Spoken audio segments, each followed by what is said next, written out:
یہ وہ جہاز تھا جس پر پوری ایوییشن انڈسٹری کو بہت فخر تھا۔ اس کو بنانے میں کئی سال لگے اور یہ جہاز 30 سال تک سروسز دیتا رہا۔ یہ دنیا کا پہلا اور آخری supersonic passenger aircraft model تھا جسے آج ہم کنکورڈ کے نام سے جانتے ہیں۔ سپر سونک مطلب کہ یہ ساؤنڈ کی سپیڈ سے ٹریول کرتا ہے اور یہ پیسنجر کو 7 گھنٹے کی بجائے 3.5 گھنٹے میں اٹلانٹک اوشن پار کروا دیتا ہے۔ دنیا اس دن دیکھتی رہ گئی جب 25 جولائی 2000 والے دن صرف 121 سیکنڈ اس کی 30 سال کی سروس پر حاوی ہو گئے اور اس جہاز کے ماڈل کو ہمیشہ کے لیے ڈسکنٹینیو کر دیا گیا۔ جب یہ کریش ہوا تو ایک پینسل جتنی میٹل سٹرپ کو قصوروار ٹھہرایا گیا اور حیرانی کی بات یہ تھی کہ جب یہ جہاز ٹیک آف کیا گیا تھا تب اس میں کوئی مسئلہ نہیں تھا، پر آخر کیسے ایک میٹل کی سٹرپ اتنے بھاری بھرکم جہاز کو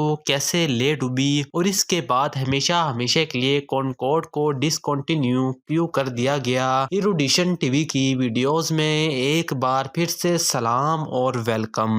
ناظرین گرامی، 25 جولائی 2000 کو ایئر فرانس فلائٹ 4590 پیرس سے نیو یارک جانے والی انٹرنیشنل چارٹر فلائٹ پر ایک Concorde passenger plane take off کے فوراً بعد گر کر تباہ ہو گیا، جس میں سوار تمام 109 افراد اور 4 زمین پر ہلاک ہو گئے۔ یہ اپنی 27 سالہ آپریشنل تاریخ کے دوران کنکورڈ کا واحد مہلک حادثہ تھا۔ چارلس ڈی گولے ایئرپورٹ سے ٹیک آف کرتے وقت طیارہ رن وے پر ملبے پر چڑھ گیا، جس سے ٹائر پھٹ گیا اور بکھر گیا۔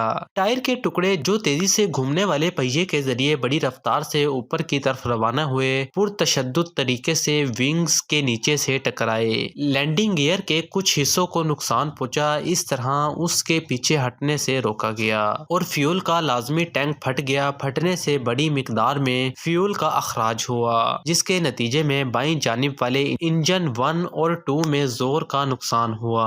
تباہی کے تناظر میں پورا کنکورڈ فلیٹ گراؤنڈ کر دیا گیا تھا۔ یہ 7 نومبر 2001 کو ایئر فریم میں مختلف تبدیلیوں کے امپلیمنٹیشن کے بعد لیکن محدود تجارتی کامیابی کے بعد سروس پر واپس آیا۔ اس دن ایئرپورٹ پر ہوا ہلکی اور ویریبل تھی اور کاکپٹ کے اسٹاف کو 8 نوٹ ٹیل وائنڈ کے طور پر اطلاع دی گئی جب وہ رن وے 26R پر قطار میں کھڑے تھے۔ اصل میں بات ذرا یوں تھی کہ ایئر فرانس کا کنکورڈ آپریشن ایک پیسہ کھونے والا منصوبہ تھا اور یہ دعویٰ کیا جاتا ہے کہ ہوائی جہاز کو قومی فخر کے طور پر سروس میں رکھا گیا تھا۔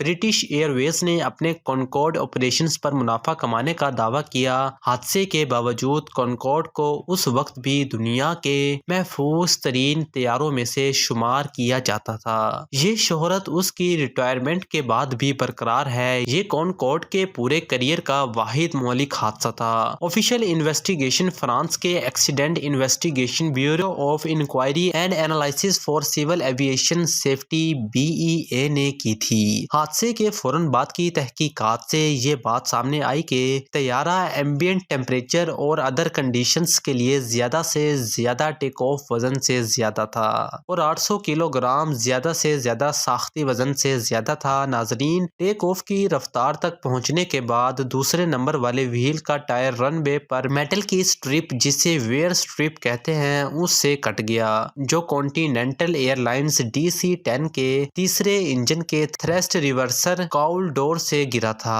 اور اس کے بعد 5 منٹ پہلے اسی رن وے سے کنکورڈ نے اڑان بھری تھی۔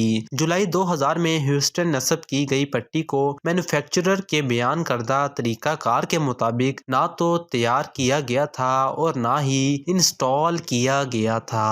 امید ہے کہ آپ کو ایروڈیشن ٹی وی کی یہ ویڈیو بھی بہت پسند آئی ہوگی۔